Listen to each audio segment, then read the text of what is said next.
another step we took was to change the definition in our code about disability. So we now label developmental disability as a disability instead of mental retardation or related disabilities.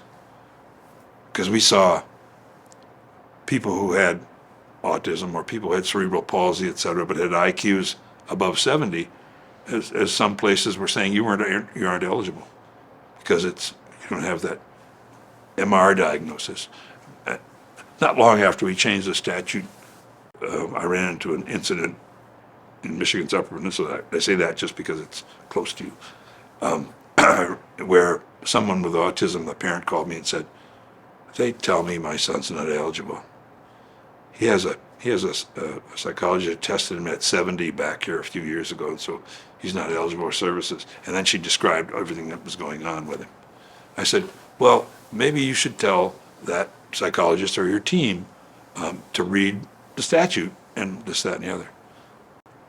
I got a call from the medical director for the department saying, "Why are you advising people to do that? This person doesn't have any retardation